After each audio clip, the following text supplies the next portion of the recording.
বন্ধ কৰো, বন্ধ কৰো, বন্ধ কৰো, বন্ধ কৰো।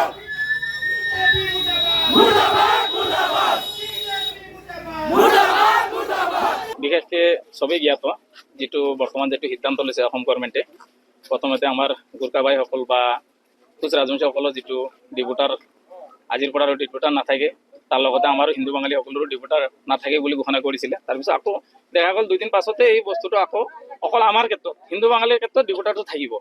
তাৰ মানে হিন্দু হিন্দু বুলি বিজেপি যিখন চৰকাৰ আহিছে হিন্দুৰ 90% ভোট পোৱাৰ পাছত 99% পোৱাৰ পাছত আজি অসম চৰকাৰ বনাৰ পাছত আজি হিন্দু বুলি সুৰক্ষিত। আজি আমাৰ CM মহোদয়ে কৈ আছে বৰাকত কৈ আছে যে সম্পূৰ্ণ হিন্দু বোলে তেখেতে অহাৰ পাছত পৰা সমস্যাই নাই। আধাৰ কাৰ্ডৰ সমস্যা আছিলে শেষ কৰি দিয়ক। সম্পূৰ্ণ তেখেতে ভুৱা তথ্য দি আছে। তেখেতে কি কৰিছে আজি AC ৰুমত থাকি আজি এই গাছ লেভেলত কি হৈ আছে তেখেতে খবৰেই লোৱা নাই। কাৰণ তেখেতে কৈ আছে যে ডিপুটাৰ সমস্যা নাই। আমাৰ ৰঞ্জিত দাস মহোদয় তেখেতে কৈছে যে নগণ্য ডিপুটাৰ সমস্যা বুলি হিন্দু বাঙালীসকলৰ। কেনেকে নগণ্য? আজি হাজাৰ হাজাৰ মানুহৰ ডিপুটাৰ নটিচ আহিছে, আমি প্ৰমাণ দিব পাৰিম।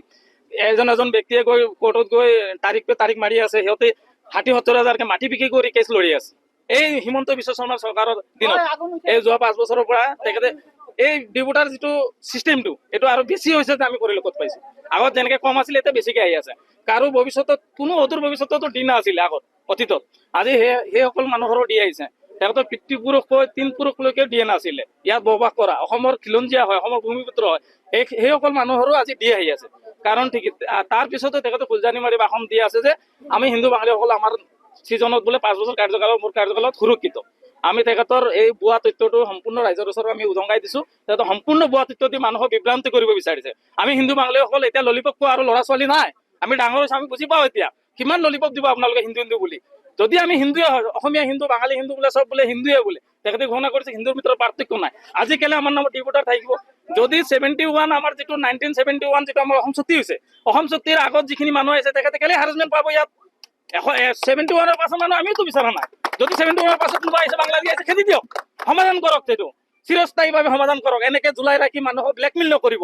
তেখেতেলোকে কৈ আছে আজি ভাষণত আমি শুনিছো মিডিয়াত বিজেপি চৰকাৰত এনেকে বক্তব্য দি আছে, কিছুমান মন্ত্ৰী মুখ্যমন্ত্ৰীও দি আছে যে আজি আমাৰ চৰকাৰ থকাৰ কাৰণে বাঙালী হিন্দুখিনি সুৰক্ষিত। আমি নথকা হলে বাঙালী ব্লেকমেইল কৰি আছে। এনেকে সিহঁতৰ নাথাকিলে আমি সুৰক্ষিত নহম। আমি তাৰ মানে বাঙালীখিনি সিহঁতক ভোট আৰু আল্টিমেট আকৌ ভোট দিব লাগিব, আকৌ চৰকাৰ আনিব লাগিব, তেতিয়া আমি সুৰক্ষিত। যদি বিজেপি চৰকাৰ নাহে তাৰমানে আমি অসুৰক্ষিত। তাৰমানে এইটো ব্লেকমেইল হলে নাই। এইবোৰ ব্লেকমেইল ৰাজনীতি ত্যাগ কৰক।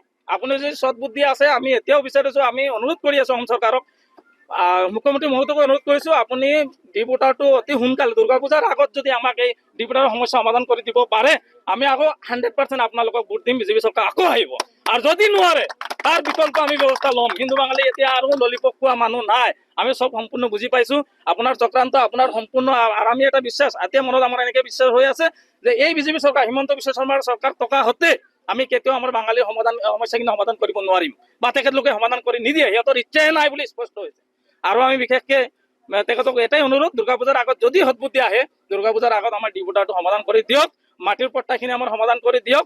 তেতিয়াহ'লে হিন্দু বাঙালীসকলে চিন্তা কৰিব আকৌ বিজেপি চৰকাৰ। প্ৰথমতে আমাৰ সাংবাদিক বন্ধুসকলক ধন্যবাদ জনাইছো। আজি আমি অসমত বসবাস কৰি থকা আজি 55 লাখ হিন্দু বাঙালীসকল বসবাস কৰি থকাৰ পিছতো আজি যি ধৰণে বিজেপি চৰকাৰে কৌশলগতভাৱে একটা বক্তব্য ৰাখে তাৰ আমি পূৰ্ণ বিৰোধিতা কৰিছো। আৰু আজি আপোনালোকে চাওক, আমি ইয়াত বসবাস কৰি থকা হিন্দু বাঙালীসকলে আমি আজি অসমত বসবাস কৰি থকা হিন্দু বাঙালীসকলে বিজেপিয়ে যি প্ৰতাৰণা কৰিছে সেই প্ৰতাৰণাৰ যোগ্য প্ৰত্যুত্তৰ দিবৰ কাৰণে আজি বাঙালী সমাজ জাগিছে। আজি চাওক, এই কেইদিন আগতে এটা সিদ্ধান্ত দিছিলে কেবিনেটে যে হিন্দু বাঙালী তথা আমাৰ গোৰ্খা ভাই লগতে আমাৰ কোচ ৰাজবংশীসকলক ডিপুটাৰ প্ৰত্যাহাৰ কৰাৰ এটা সিদ্ধান্ত লৈছিলে।